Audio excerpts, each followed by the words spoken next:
9절부터 10절 말씀 보겠습니다.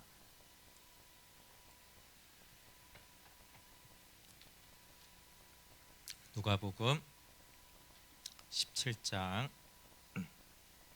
7절부터 10절입니다.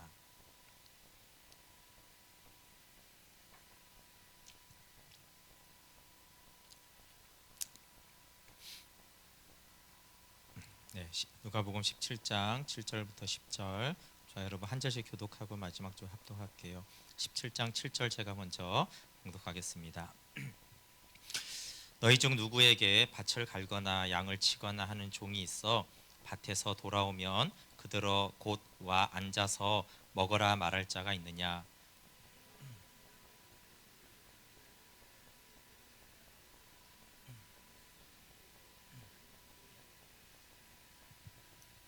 명한대로 하였다고 종에게 감사하겠느냐? 이와 같이 너희도 명령받은 것을 다 행한 후에 이르기를 우리는 무익한 종이라 우리가 하여야 할 일을 한 것뿐이라 할지니라. 아멘. 네, 기독교 강요 22번째 말씀입니다. 제목은 율법 준수는 보상의 조건이 아니다라는 제목으로 함께 말씀을 나누려고 합니다. 네, 날씨도 무덥고 캠프 기간에 이렇게 함께 말씀을 나누게 되어서 감사합니다. 네, 우리 복습 잠깐 하면 복습은 너무나 중요해서 자꾸 복습하는 거니까 어거스틴이 기독교의 규범 무엇이냐고 내게 물으면 나는 첫째도 둘째도 셋째도 그리고 언제까지나 겸손이라고 대답하겠다라고 했습니다. 신앙이 뭘까?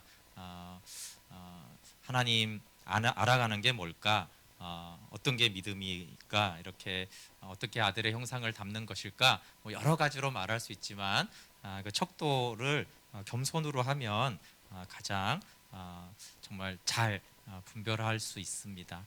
네, 그래서 우리가 많은 실수가 우리가 사역하고 은혜 많이 받고 은사 많이 받고 열매가 많이 있으면 신앙이 자라고 하나님이 기뻐할 거라고 생각하는데 그렇지 않고 대부분 그걸로 인해서 교만해지면 오히려 더 하나님 아파하시고 그렇죠.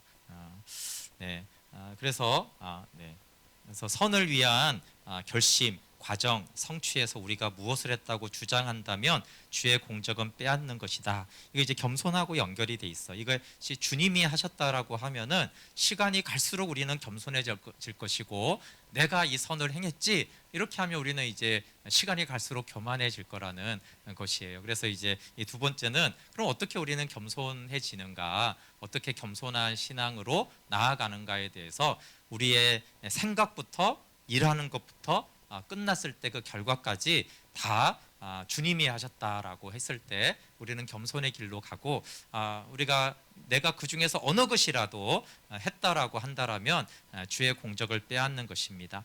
그래서 하나님의 은총을 강조할 때 의지를 파괴하는 것이 아니라 의지를 재건합니다.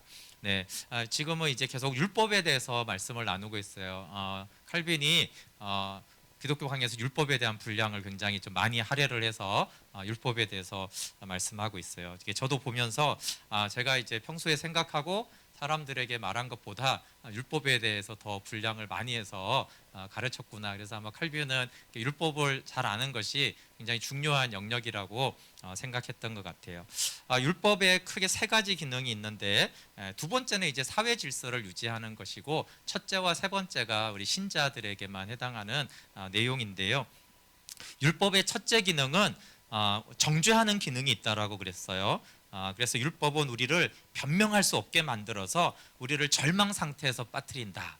참 의외로 하나님은 율법으로 우리를 절망 상태에서 빠뜨리게 하려고 율법을 주셨다라는 거예요. 그 말은 우리가 절망 상태에 이르는 것을 매우 좋아하는 거죠. 물론 절망 자체를 좋아하는 것이 아니라 절망을 통해서만 하나님의 은총을 은총으로 알기 때문에 그래요.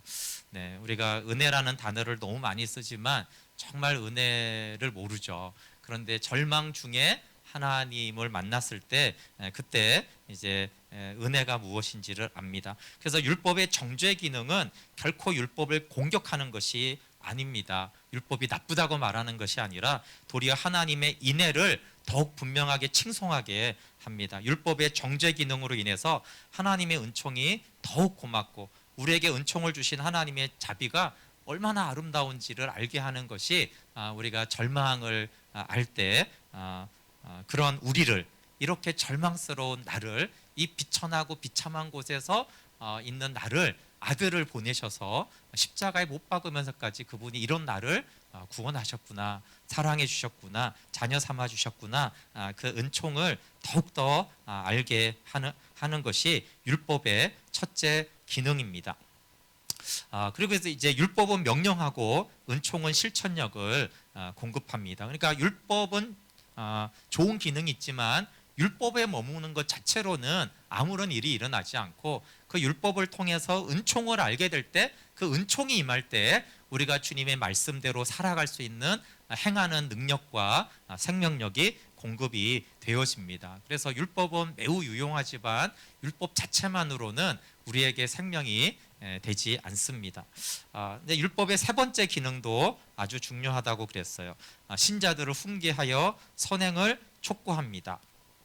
우리가 아무래도 이제 최근에는 은혜를 강조하는 시즌이 된 것 같아요. 한국 교회가 또 한 수십 년 전에는 이 세 번째 기능을 강조한 것 같아요. 그래서 훈계하는 기능, 주일에는 아무것도 사 먹으면 안 되고 어디 놀러 가면 절대 안 되고 이 말씀을 지켜야 된다라는 훈계와 책망의 기능.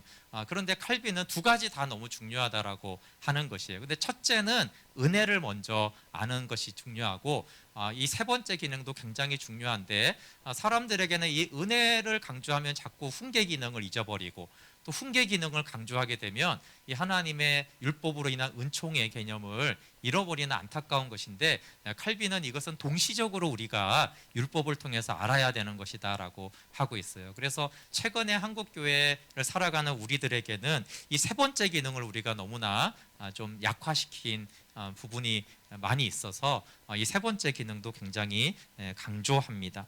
그래서 율법을 묵상할 때 우리가 하나님께 복종하겠다는 열정이 생기고 복종하는 힘을 하나님이 주십니다. 영적인 사람이라도 육의 짐을 벗지 못하는 동안에는 율법이 부단히 자극이 되어서 우리로 하여금 하나님께 더 나아가게 한다라고 했어요. 그렇지만 율법 준수는 유효하지만 우리를 정죄하지 않는다는 의미에서 폐기가 되었습니다. 오늘 이 율법이 폐기되지 않았다라는 부분을 이제 좀 오늘 설명할 거예요. 율법은 폐기가 되지 않았어요. 다만 폐기가 되었다라면 율법은 정죄하지 않는다라는 의미에서는 폐기가 되었는데, 정죄하지 않는다라는 의미를 빼고서는 율법은 폐기가 되지 않았다라는 것이 칼빈이 가르치고 있는 거예요. 의식법도 우리가 행하지 않는데 그것은 효력이 없어진 것이 아니라 더 그림자도 효력이 있었는데 실제가 나타났기 때문에 우리가 의식을 행할 필요가 없기 때문에 우리는 의식을 행하지 않는 것이지, 그 제사법도 폐기되었다 이런 개념을 쓰지 않아요.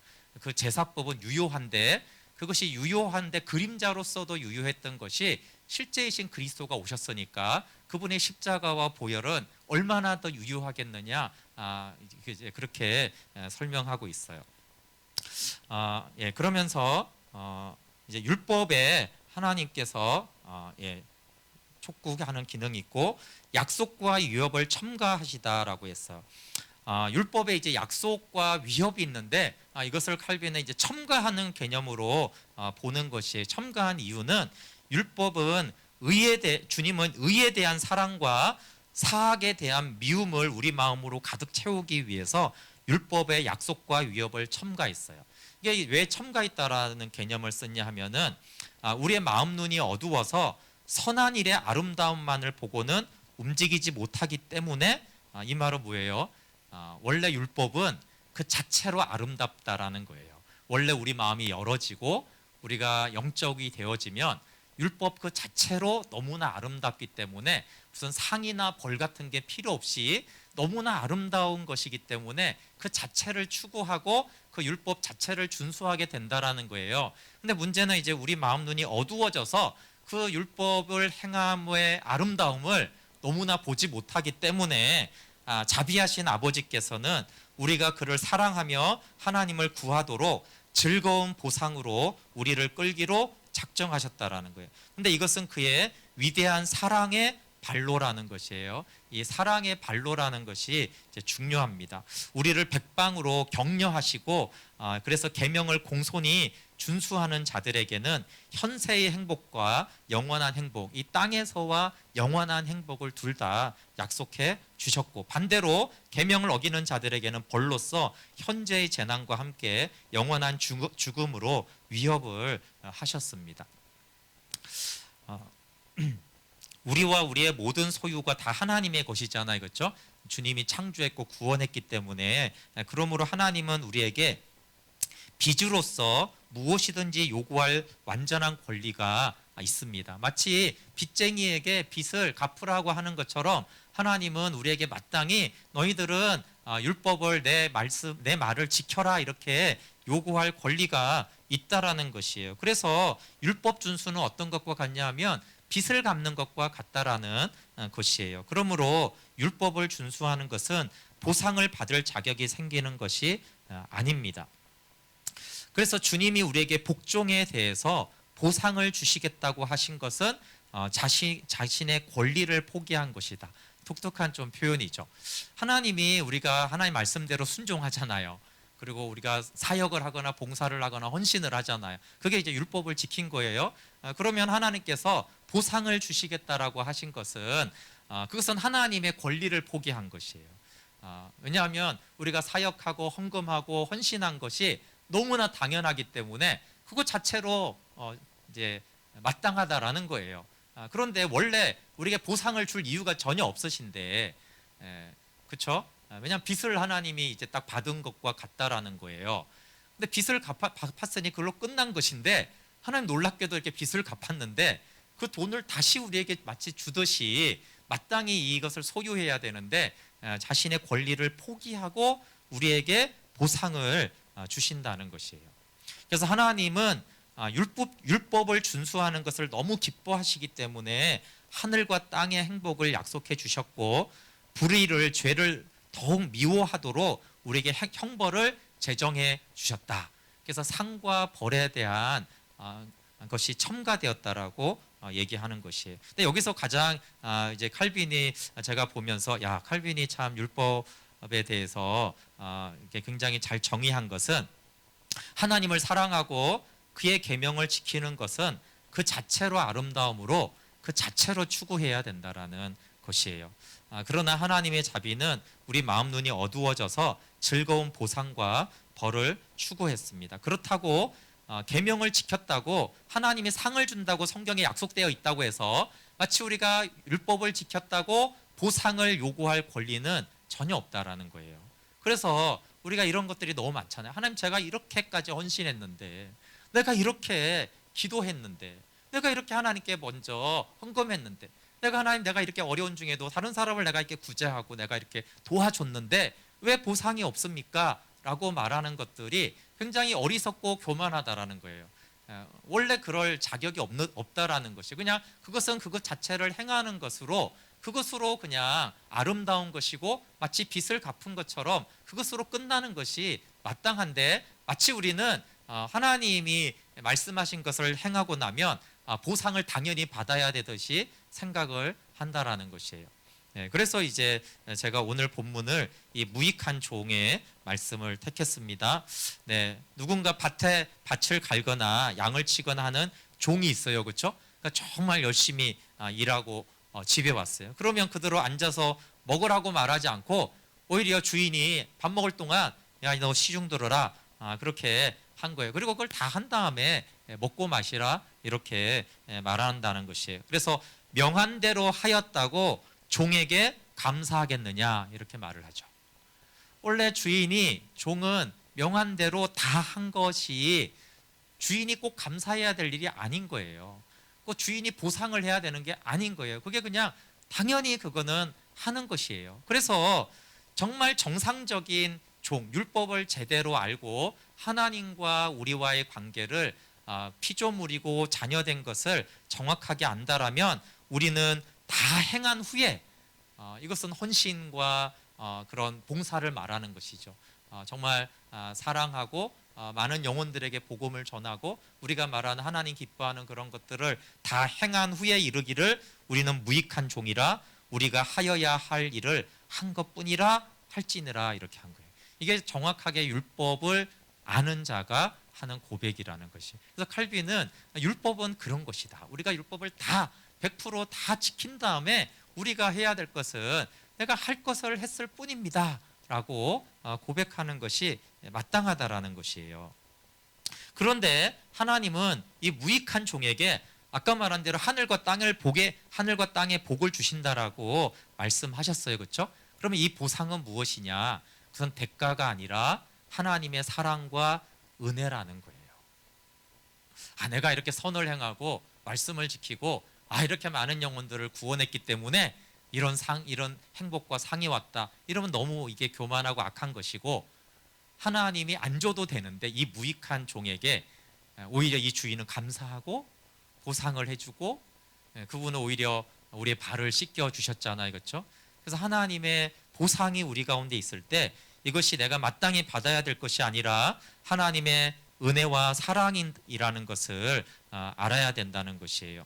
그래서 우리가 주님 한 분이면 충분합니다. 그리고 주님이 하셨습니다. 이 말은 무슨 대단한 말이 아니라 그냥 너무나 당연한 말이라는 거예요. 주님이 하신 것이고 주님 한 분으로 충분하다는 것이 그것으로 너무나 마땅한 것이라는 거예요. 그러니까 악하고 교만한 종은 어떤 사람이에요?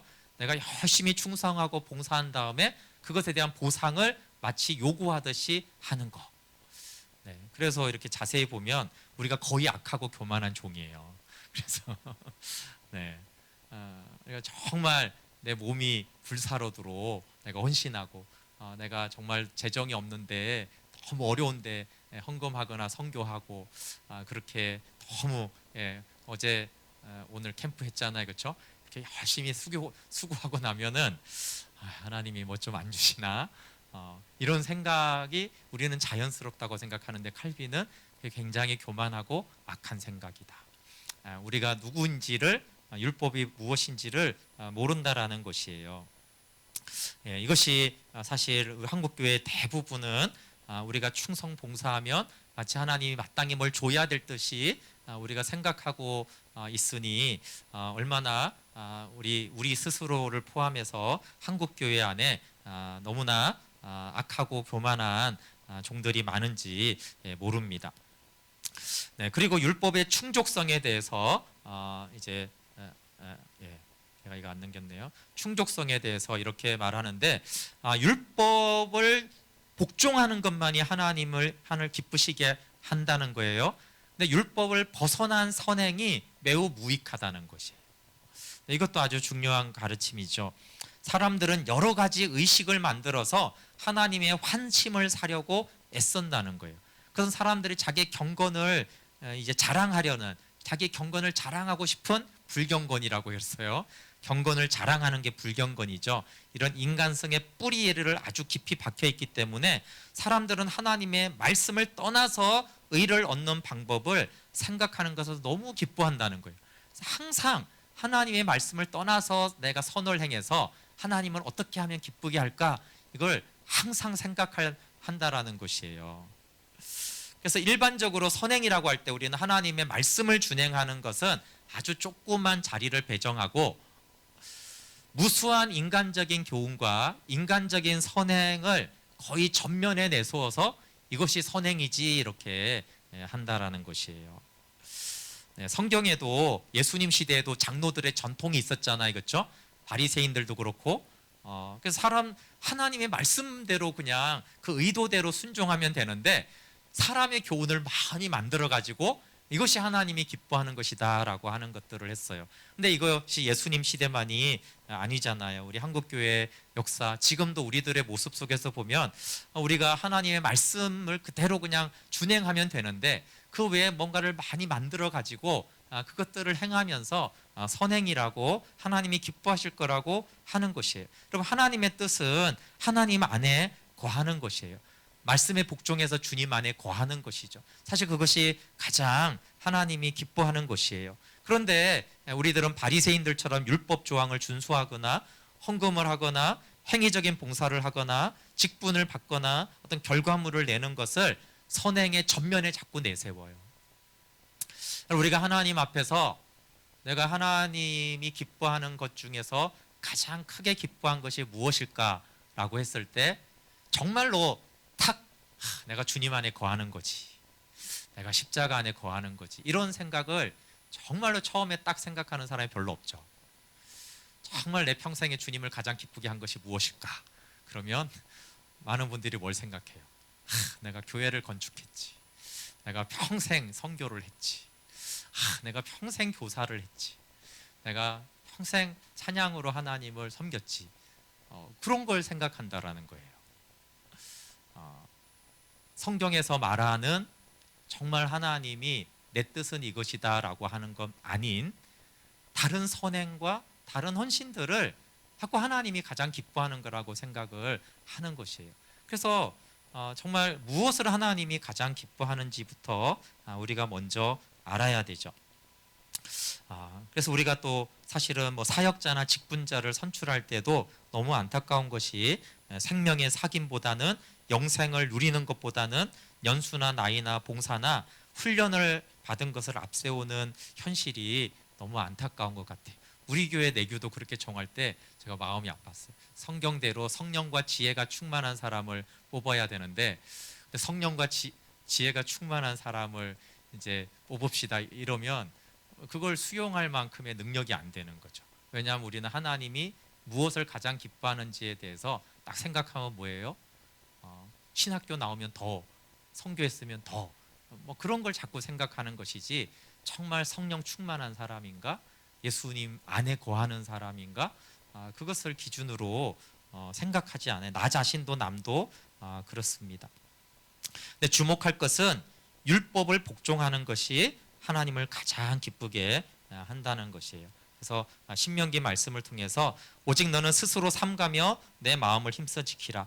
그리하여 내가 눈으로 본 그 일을 잊어버리지 말라. 내가 생존하는 날 동안에 그 일들이 내 마음에서 떠나지 않도록 조심하라. 너는 그 일들을 내 아들들과 내 손자들에게 알게 하라. 이 율법의 말씀을 주시고 한 거예요. 너만이 아니라 내 손자들에게도 계속 내가 뭘 기뻐하는지를 가르치고 이것을 행하는 것이 내가 기뻐한다라는 것을 알게 하라는 것이에요. 요한복음 예수님이 더 분명히 말씀하셨죠. 우리 한번 같이 읽어볼게요. 14장 15절 시작. 너희가 나를 사랑하면 나의 계명을 지키리라. 네, 하나님 사랑하는 게 율법의 가장 대표인데 사랑이 어떤 거예요? 나의 계명을 지키는 것이죠. 14장 21절 읽어볼게요. 시작. 나의 계명을 지키는 자라야 나를 사랑하는 자니 나를 사랑하는 자는 내 아버지께 사랑을 받을 것이요 나도 그를 사랑하여 그에게 나를 나타내리라. 내 계명을 지키는 자에게 그를 사랑해서 나를 나타내겠다. 이렇게 말씀했죠. 15장 10절 같이 읽어볼게요. 시작. 내가 아버지의 계명을 지켜 그의 사랑 안에 거하는 것 같이 너희도 내 계명을 지키면 내 사랑 안에 거하리라. 네, 율법을 복종하는 것, 외식이 아니라 사랑함으로 율법을 복종할 때 하나님의 언약 안에, 하나님의 사랑 안에 만물이 그 영원한 영광 안에 거하게 하십니다. 그래서 하나님은 말씀을 복종하는 것을 가장 기뻐하시고 가장 큰 영광을 보는 복을 주십니다. 네, 방지일 목사님이 제가 이제 주일에 아마 설명할 것 같은데 김철기 선교사님 그 아마존까지 찾아가서 그런 얘기를 했다고 그래요. 김 목사, 중요한 것은 사역의 크기가 아니라 얼마나 복종했는가가 중요하다네 그랬대요. 네, 얼마나 복종했는가가 중요하지 얼마나 엄청난 사역이 일어나거나 결과가 일어나거나 큰 것이 중요하지 않다라는 것이에요. 그러니까 이 방지일 목사님이 100세 넘게 사셨는데 정말 주님이 뭘 기뻐한 줄 아는 거예요. 복종하는 것이 중요하다는 거예요. 복종하는 것이 너무 당연한 것 같은데요. 대부분은 큰 사역을 하는 것이 중요하다고 생각하거나 몸이 불사로도 헌신하는 것이 중요하다고 생각하는 건데 방지일 목사님은 복종하는 것이 중요하다네. 그게 이제 그 김 선교사님이 그 말씀을 평생 마음에 두고 딴짓할 때마다 복종하는 것이 중요하지. 근데 칼빈도 그렇게 말하는 거예요. 복종하는 것만이 하나님을 기쁘게 합니다. 복종하는 것만이. 이 복종을 떠나서 다른 무언가 선행을 많이 하고 그 결과물이 아무리 좋다고 해도 그게 그렇게 하나님을 기쁘게 하지 못하고 그 무익하다라고 하는 것입니다. 네, 그래서 말씀으로 우리가 안식하지 않으면 자꾸 새로운 교훈들을 낼 것을 하나님이 예견했다는 거예요. 우리가 말씀으로 안식하지 못하면 우리는 자꾸 뭔가를 만들어내서 하나님을 기쁘시게 하려는 속성이 있는데, 하나님의 율법은 완전한 의를 가르칩니다. 그래서 여기 있는 대로 추가적 선행은 무익하다. 네, 추가적 선행은 무익합니다. 근데 정말 우리가 우리 자신과 교회를 보면 이 추가적 선행으로 자꾸 하나님을 기쁘시려고 해요. 쓸데없는 짓을 하는 것이죠. 정말 하나님의 말씀에 복종하고, 그 말씀의 복종은 사실 자기를 부인하고 자기 십자가를 지는 것으로 대표되는 것이죠. 자기를 부인하고 십자가를 지는 것이 하나님 가장 기뻐하는 것인데, 우리는 그런 것들은 물론 뭐 노력은 하지만 그런 것보다는 추가적 어떤 선행으로 하나님이 기뻐할 것이라고, 천국에는 무슨 상이 많을 것이라고 생각을 하는데, 이 땅에서나 영원에서 추가적인 선행은 무익하다. 주님의 말씀에 사랑으로 복종하는 것만이 하나님을 가장 기쁘시게 한다라는 것이에요. 그래서 하나님께 대한 바른 경배는 복종뿐이다. 네, 경배가 이제 예배와 같은 뜻이에요. 그래서 하나님을 향한 바른 예배, 바른 경배는 복종뿐이다. 그런데 새로운 행동 방식으로 하나님의 호의를 얻으려고 시도하는 것은 모두 허사다. 하나님의 율법을 버리고 그 범위 밖에서 선행을 하려고 애쓰는 것은 하나님의 진정한 의에 대한 용서할 수 없는 모독이다. 그러니까 칼빈은 추가적 선행은 무익하다 정도가 아니고요. 하나님의 말씀 밖에서 선행을 하려고 애쓰는 것은 하나님의 의에 대한 모독이라고까지 얘기하는 것이에요. 왜냐하면 그것이 교만하게 만들기 때문에 그래요. 복종만이 하나님을 기뻐하게 하는데, 이 추가적 선행은 교만하게 만들어서 하나님 노릇하게 하면서 내가 신노릇을 하게 하거든요. 그러니까 그것은 모독과 같은 것이다. 착한 일인데 이 정도를 말하지 않아요. 저 같으면 그래도 착한 일이니까 나쁘진 않겠지 그랬는데, 칼빈 굉장히 과감하게, 그래서 하나님의 의에 대한 용서할 수 없는 모독이다. 네, 여러분, 그래서 이 기복신앙이 굉장히 우리가 잘못됐다는 것을 알 수 있어요. 기복신앙은 어떤 거예요? 율법 준수를 보상받을 자격증처럼 여기는 거예요. 내가 이렇게 헌신했으니까, 내가 헌금했으니까, 내가 기도했으니까 하나님은 이걸 줘야 돼처럼 이렇게 하는 것이 이제 기복신앙으로 문제가 굉장히 많은 것이죠. 근데 이제 사회복음도 문제가 많습니다. 제가 지난주에 어떤 사회복음을 하는 설교를 들었는데 맨날 인권, 약자 이런 얘기를 하는 거예요. 근데 복음의 내용은 하나도 없어요. 여러분, 인권이 중요하고, 그렇죠? 가난한 자를 도와야 되는 건 맞는데, 이 구약은 예수 그리스도를 증거하고 영생을 얻는 것을 증언하는데, 복음을 통해서 생명으로 나아가는 범위 밖에서 너무나 사회에서 나가서 선을 행하고 열심히 도와줘야 된다라고 하는 것이. 근데 그것에 대해서 추가적 선행은 무익한 것이다. 그래서 이 복음이 복음되고 율법을 바르게 우리가 알게 될 때 주님 안에서 선을 행하는 것은 중요하지만 이 하나님에 대한 바른 경배는 복종뿐임을 아는 것이 참 중요합니다. 그리고 이제 도덕적 율법에 대해서 어떻게 해석하는가. 아까 율법은 폐기되지 않았다고 했잖아요, 그렇죠? 그러면 이제 폐기되지 않았으니까 율법을 우리가 잘 이해해야 되는데, 그것은 입법자이신 하나님의 목적에 비추어 영적으로 이해해야 된다라는 것이에요. 하나님은 신약만이 아니라 구약에서부터 외모보다는 마음을 보시는 분이기 때문에 율법은 신체와 함께 영혼을 향한 말씀이라는 거예요. 그래서 이 부분이 되게 중요합니다. 칼빈이 왜 율법이 폐기되지 않았다라고 말하느냐 하면은, 살인하지 말라고 했을 때 하나님은 신체에 대해서만 말한 것이 아니라 영혼이 하는 살인인 분노와 미움도 금하신 거라는 거예요. 도둑질하지 말라고 했을 때는 영혼이 하는 도둑질인 악한 탐욕도 금하셨다라는 거예요. 음행하지 말라고 했을 때는 영혼의 음행인 정욕도 금하셨다라는 거예요.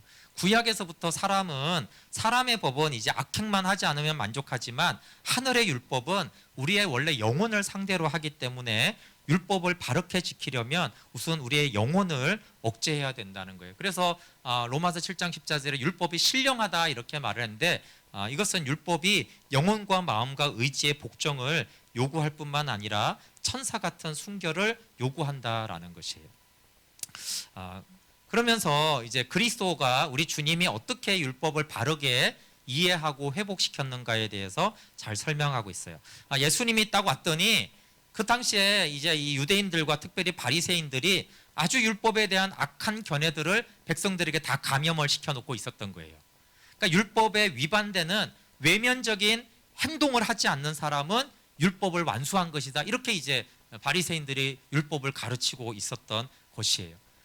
그래서 예수님이 이것이 원래 구약의 율법을 잘못 가르치고 있었기 때문에 이것을 책망하시면서 부정한 눈으로 여인을 쳐다보면 간음이라고 한 것이고, 형제를 미워하는 자마다 살인하는 자며 성난 표시를 하는 사람은 공에 잡히게 되고 욕설과 저주로 분노하는 사람은 지옥불에 들어가리라고 마태복음 5장에 말한 거예요. 근데 우리가 이 말씀을 너무나 잘 알고 있는데 여기에 굉장히 큰 오해가 있다라는 것이에요. 마치 예수님이 마태복음 5장에 모세의 율법을 인용하면서 한 말씀을 그리스도가 모세의 율법에 없는 것을 복음의 율법으로 보충했다 이렇게 많이 오해한다는 거예요.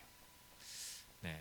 근데 저도 좀 이렇게 생각을 하고 한국 교회가 거의 많이 이렇게 생각하거든요. 근데 이것이 굉장히 큰 오해라는 거예요. 모세의 율법에 없는 것을 복음의 율법으로 보충했다.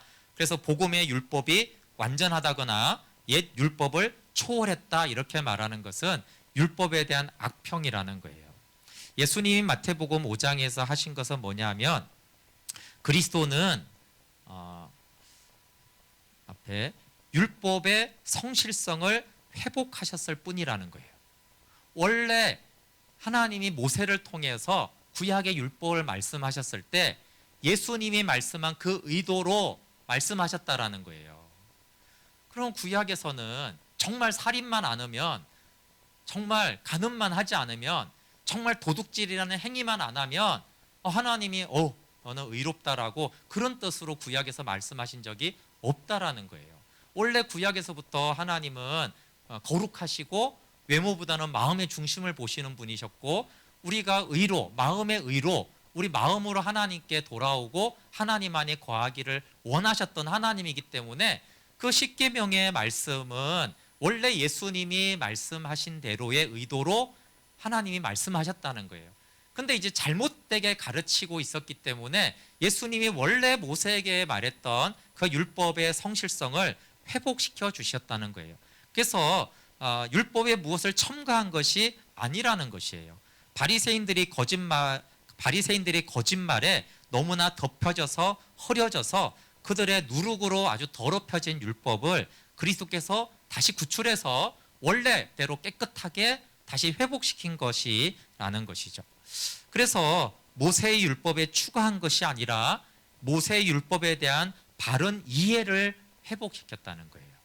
그러니까 추가시킨 게 아니라 잘못 해석되고 있었던 것에 대해서 하나님의 바른 이해를 회복시켜 주셨다. 그래서 율법이 폐기된 게 아니라는 거예요. 그것도 보충된 것도 아니라는 거예요.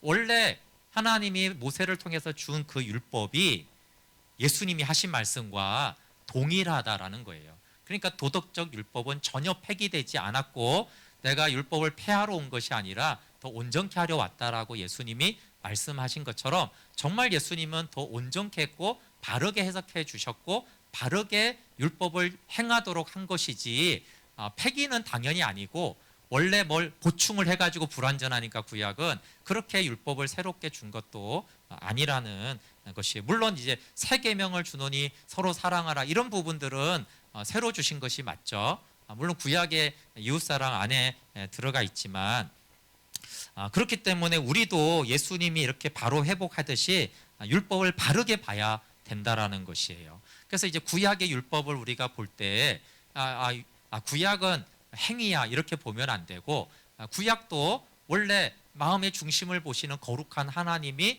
이 율법을 어떻게 왜 말씀하셨는가를 알아야 된다는 거예요. 그래서 이렇게 율법의 바른 뜻을 아는 방법은 율법의 건전한 바른 해석은 계명의 이유에 주의하는 것이 최선이라는 거예요.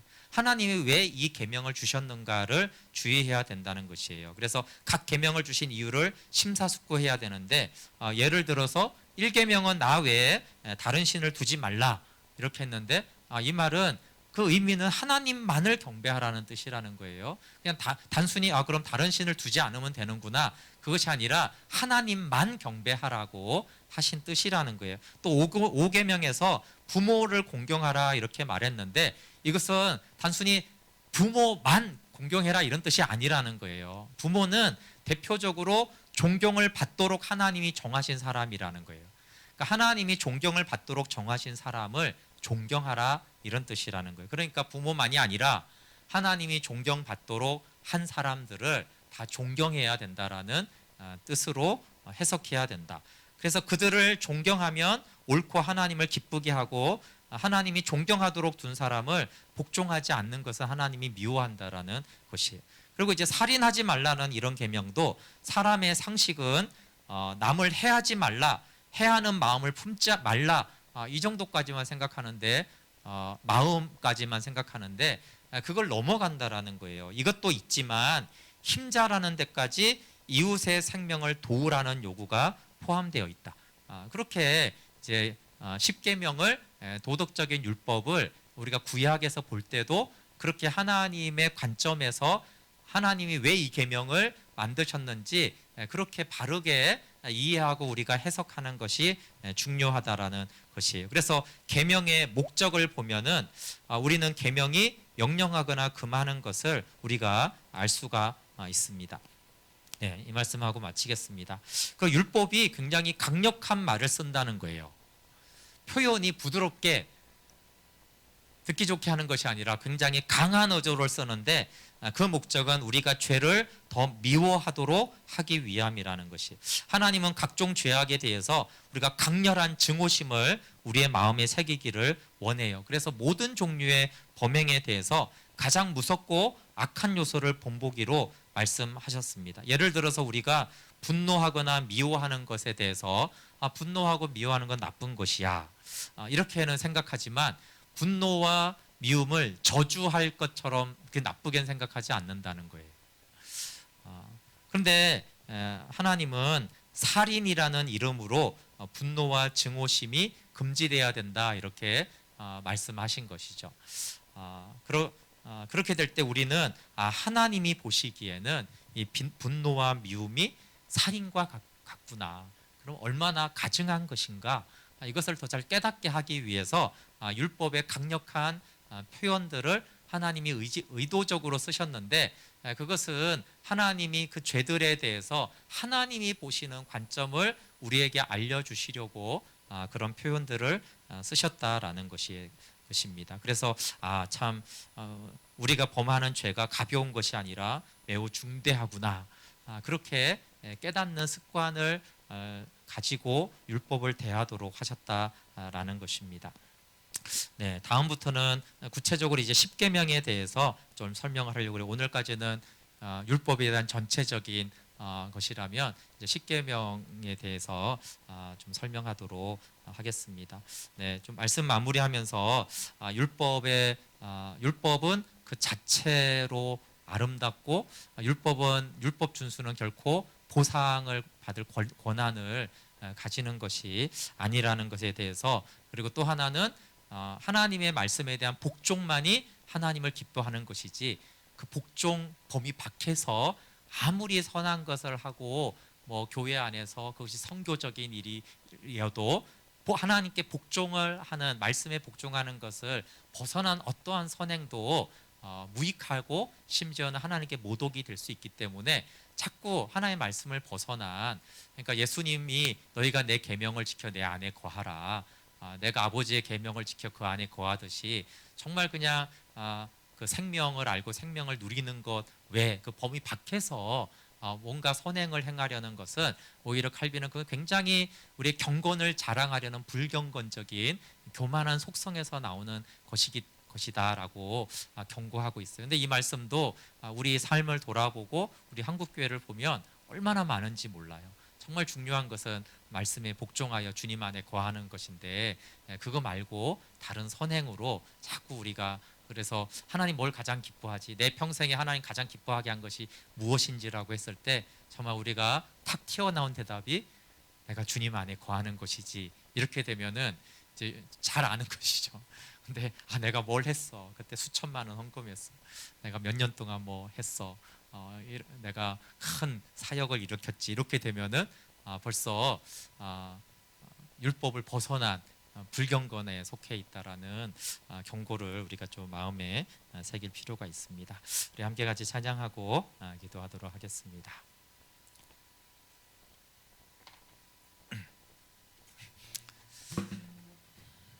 네, 우리 예수님처럼 처음 찬양